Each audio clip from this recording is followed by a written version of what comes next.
નમસ્કાર ખેડૂત મિત્રો, એગ્રી ઇનોવેશનમાં આપનું સ્વાગત છે। આજે આપણે વાત કરવાની છે ઉનાળાના પાકમાં મગની ખેતી। ઉનાળાના પાકમાં મગની ખેતી માટેનો વાવણીનો સમય 25 ફેબ્રુઆરીથી 25 માર્ચ સુધીના સમયગાળા દરમિયાન વાવેતર કરવાથી વધુ ઉત્પાદન મળતું હોય છે। વાવણીના અંતરની વાત કરીએ તો 2 ચાસ વચ્ચે 30 સેન્ટીમીટર અને 2 છોડ વચ્ચે 10 સેન્ટીમીટર અંતર રાખવું જોઈએ। 10 દિવસે પારવણી કરવી અને ખાલા પૂરવા જોઈએ।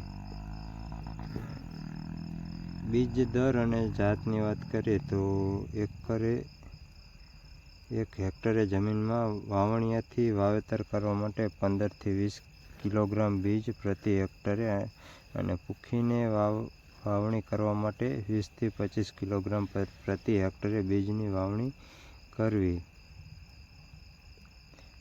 બીજ માવજતમાં વાત કરીએ તો બીજ માવજતમાં ફૂગનાશક દવા તરીકે થાયરમ અથવા તો બાયોસ્ટીનનો 1.5 થી 3 ગ્રામ પ્રતિ કિલોગ્રામ દીઠ બીજને પટ આપવો જોઈએ।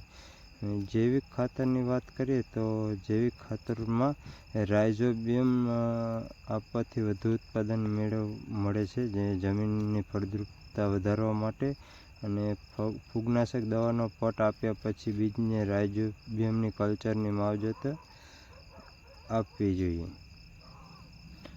રાસાયણિક ખાતરની વાત કરીએ તો મગના પાકને 20 કિલોગ્રામ નાઇટ્રોજન અને 40 કિલોગ્રામ ફોસ્ફરસ ચાસમાં ઓરીને આપવું અને સલ્ફરની ઉણપ હોય તો તેવી જમીનમાં 20 કિલોગ્રામ સલ્ફર આપવું।